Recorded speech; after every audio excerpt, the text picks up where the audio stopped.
Hi guys, and welcome back to CashBright, your guide to investing in an ever-increasingly uncertain financial world. At the end of June 2020, the German electronic payments platform Wirecard filed for insolvency. The company's stock price had been in trouble since the beginning of 2020 amid continued suspicion of corruption, possible money laundering, and corporate fraud. This suspicion had surrounded the company for years and was vehemently denied. Wirecard rather inexplicably found a resolute ally in the German financial regulator BaFin, which curiously decided that suspicion in fact laid elsewhere, and even opened an investigation into a Financial Times journalist after he wrote a series of critical articles about the company's accounting practices. BaFin not only ignored the vocal concerns of investors and journalists, it instead was more suspicious of possible market manipulation by investors looking to short Wirecard's stock, and this culminated in the regulator taking the unprecedented step of banning any short selling of the stock for 2 whole months during 2019. Despite all of this, a number of investors knew something didn't smell right with this company, and therefore took the courageous step to short the stock. In case you are unfamiliar with short selling, this is basically where an investor borrows stocks which he or she believes will fall in value by a set expiration date. Once borrowed, the investor immediately sells the stock at the current market price. Before the date that the stock must be returned to the lender, the investor is betting that the stock price will fall and that they will be able to buy the stock back at a new lower price, return the stock to the lender, and pocket the difference.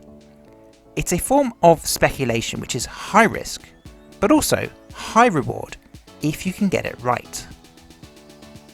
The veil covering the alleged improprieties of Wirecard began to fall down in early 2020 when its Munich headquarters were raided by police.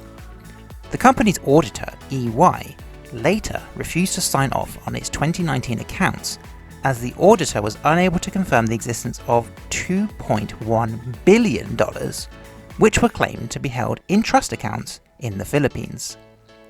The very next day, Wirecard's CEO resigned, and a couple of days after that, he was arrested on suspicion of market manipulation and false accounting practices.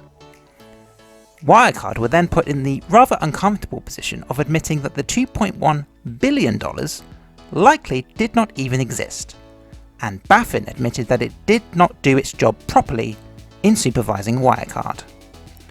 Not long after this, Wirecard filed for insolvency, and just to add insult to injury, its stock price fell off the edge of a cliff. As a result, those brave investors that had opened a short position on the Wirecard stock had been vindicated, and are reported to have profited around $2.6 billion from the dramatic drop in the company's stock price. Short selling is controversial as it can be perceived as a way for investors to profit from the misery of others. However, in the case of Wirecard, short selling of its stock acted as a red flag, which unfortunately was ignored by the German financial regulator until it was too late. Investors are naturally driven by self-interest and the desire to make money, and perhaps are not perceived as the most trustworthy of market operators. But when you have a swell of investors who not only vocalize their concerns, but literally put hundreds of millions of dollars where their mouth is, it is incumbent on a market regulator to take note much more than BaFin did in this case. For me, Wirecard's fall from grace highlights a troubling complacency on the part of those whose job it is to protect the integrity of markets and to protect investors from being defrauded by the kind responsible in this scandal. It is a sad state of affairs that some investors had a better grasp of the facts than the German regulator with regards to the murky practices of Wirecard. Robust regulation of financial markets is crucial to the wider economy, as we all saw to our cost in the last great financial crisis involving subprime mortgages back in 2007 through 2008. Whilst we can all tip our hat to those that shorted the stock and have made a very handsome profit in the process, this case more importantly highlights a colossal failure on the part of market authorities and the need for them to really up their game to avoid any repeats of this scandal in the future. Thanks for watching.